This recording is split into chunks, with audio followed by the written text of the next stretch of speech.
Hello, everybody, and welcome to Penguins to Go, your daily dose of Pittsburgh Penguins news and analysis.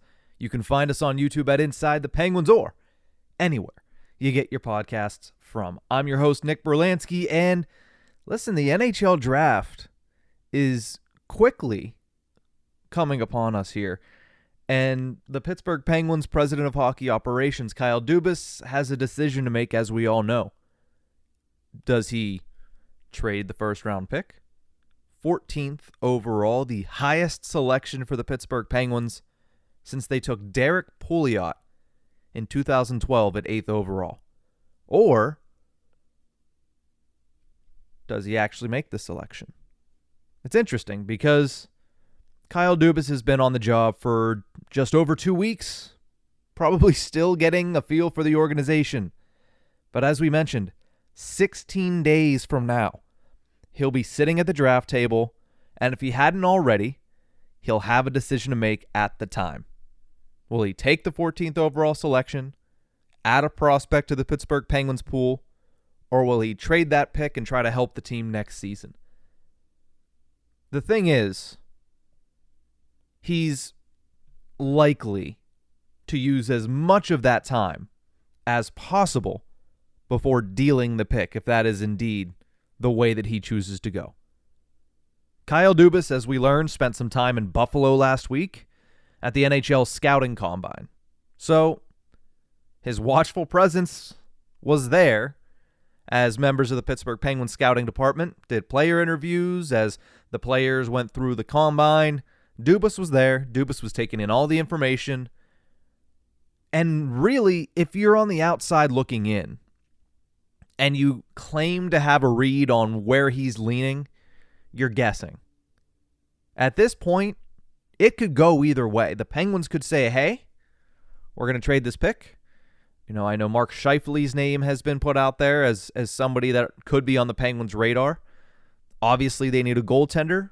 Connor Hellebuck from the same team, the Winnipeg Jets, is on the trade block. UC Saros from Nashville's on the trade block. And if you haven't seen, John Gibson, who is a Pittsburgh native, is also on the trade block. All three, of course, playing the position of goaltender, which the Pittsburgh Penguins have as their top priority. So it could go either way at this point, but that decision with 16 days to go, I would not be surprised if it took every bit of 16 days for us to find out whether or not Kyle Dubas will keep the selection or if he will trade it away.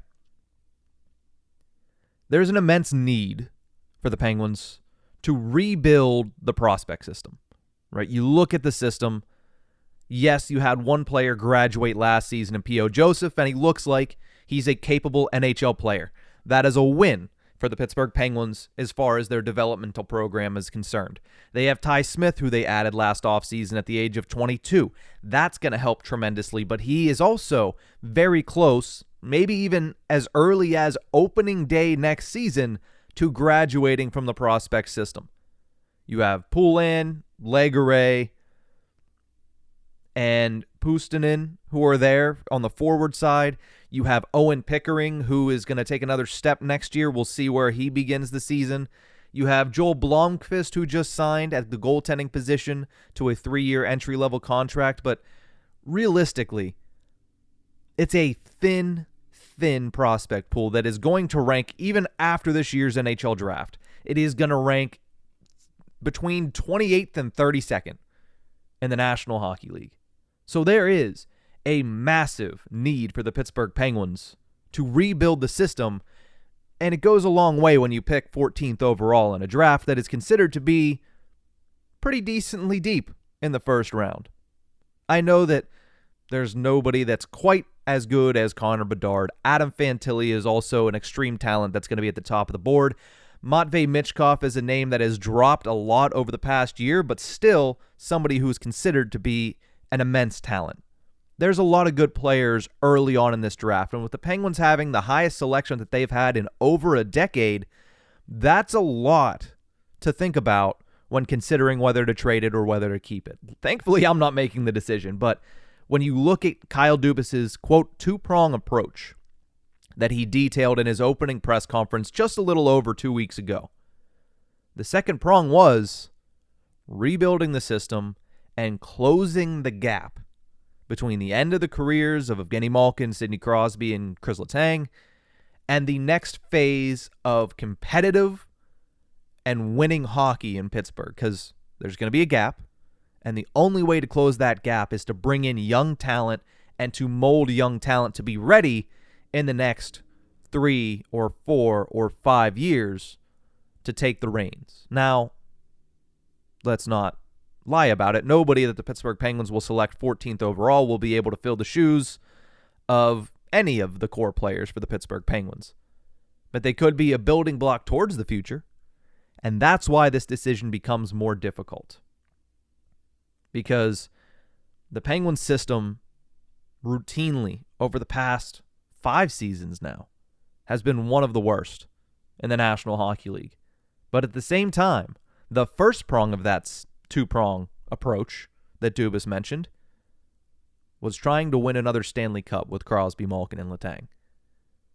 And unfortunately for the team, there's a lot of work that needs to be done to get them to that point. There are immense needs at the NHL level in this organization right now that you cannot just dismiss the possibility of Kyle Dubas trading away the Penguins' top pick. There are several, not one, but several high-end goaltenders that are going to be on the market this summer as far as trades are concerned. One of them is UC Saros.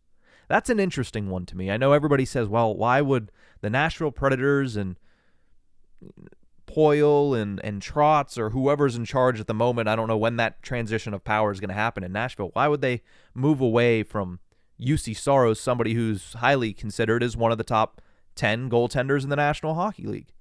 Well, they also have a young goaltender in Yaroslav Askarov who's coming up the pipeline, who's younger, and who's definitely going to be cheaper. And the goaltending position is similar to the quarterback position in football. Maybe not as drastic, but the best teams are the ones that can get great performances out of their goaltenders for not a lot of money. Once you get them on those rookie deals or those second contracts that are bridge deals, that's when you can build around them, and that goaltender could be the main reason you're winning. Look at Nashville. UC Saros was the main reason they were winning for a long time on a young, cheaper contract, and now it's going to get more and more expensive, so they're traded in for the newer model. Sometimes it works. Look at the New York Islanders and Ilya Sorokin. Look at the New York Rangers and Igor Shesterkin. Sometimes it doesn't work. Look at the Penguins and Matt Murray and that entire situation. So you have Saros. You have Connor Hellebuck, who we talked about last week. You have John Gibson, as everybody's mentioned. These names are all available for trade. And with the Pittsburgh Penguins needing to figure out their goaltending situation, those three are likely the top names on the list. Yes, there's some free agents that you could reach out to. Aiden Hill, who's one game away from winning a Stanley Cup as a goaltender, will be available as an unrestricted free agent this summer, or at least if the Vegas Golden Knights don't go and re-sign him before then. And also, I mean, you look at the Penguins, you can't dismiss the fact that they need help on the blue line as well.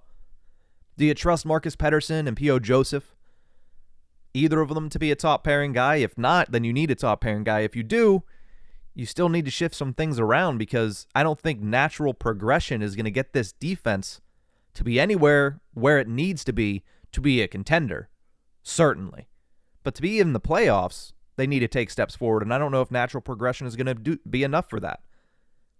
We all remember the meme of Kyle Dubas holding 2 phones at once on the draft floor. He had the regular phone on one ear and the cell phone on the other ear, and he was wheeling and dealing.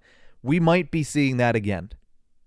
I'm afraid the final weekend of June will just be as busy for Kyle Dubas as he looked in that picture. He's hoping to set the Penguins on course for the future, and this move is going to certainly control the narrative of this entire offseason. You start with this, and you go from there. What does he do with the first round pick? Does he make the selection? Add a name to the list for the Pittsburgh Penguins and hope that player works out in 3 years, 4 years, maybe even 5, depending on the prospect you select. It might take that long. You might select a prospect and he might move really quickly and you might see him in 2 years. Or do you try to get the help for next year's team? Most likely a goaltender, but can't rule out him looking for a guy like maybe Mark Scheifele. Can't rule out him maybe looking for a guy on defense. The Penguins have holes to fill, and that first-round pick could go a long way in making a big impact on next year's team. Regardless of what he ends up doing, I think you're going to see him hold that first-round pick down to the wire before he makes that decision. That's going to do it for this episode of Penguins to Go. Thank you guys so much for tuning in. Remember, you can find us on YouTube at Inside the Penguins or anywhere you get your podcast from. We'll see you guys next time.